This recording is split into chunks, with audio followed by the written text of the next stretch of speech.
Happy Friday, CIMA studiers. I wanted to actually bring this out. I printed this out. You should already have it. This is the formula sheet, which is front and back. But I wanted to kind of show you this before I get into some of the other equations. If you go back to my prior videos, you're going to see that some of these formulas so this is what you're allowed to have on the exam. However, the way that you solve some of these problems, you need to know how to back into a lot of these formulas.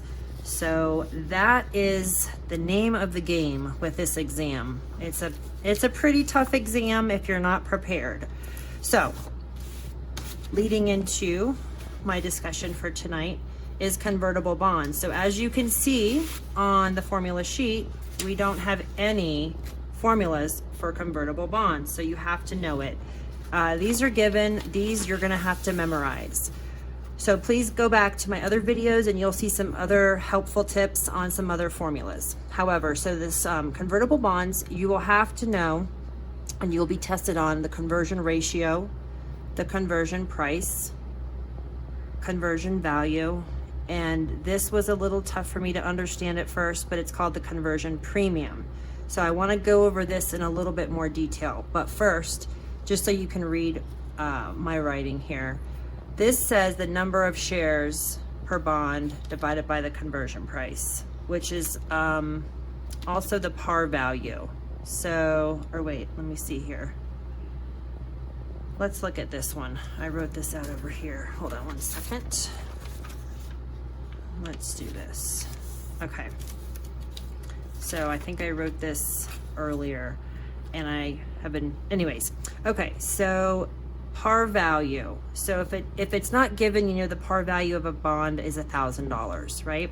Divided by the current market price. So I'm just giving numbers just to have an example. I have $55. So if you do 1,000 divided by 55, you get 18. So a lot of this stuff feeds into the next calculation. So here for the conversion price, you will also need the par value, which is 1,000, and then you're going to take the conversion ratio, which you got when you solved this first problem, so 18. So 1,000 divided by 18, you get 55. There it is. There is the conversion price. Conversion value. So then we're also going to take this conversion ratio times the current market price to get this 990. Now this is where it gets a little interesting, which is what I was saying on this sheet here, is this conversion premium.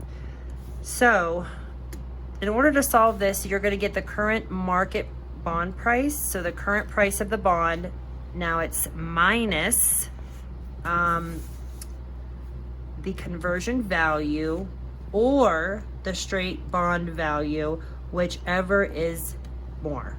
I put max. So this one I had to go over a few times during my studying. So if the market bond price is 1,030, so we get this as the conversion value, and the straight bond value in this example was 980. So we're going to use the 990 because it's larger than 980.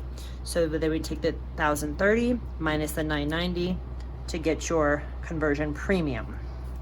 Okay, so again, something, you know, things that you guys will need to know. Definitely go over this, memorize it, write it over and over and over, not on the formula sheet, and good luck to you. Talk to you soon.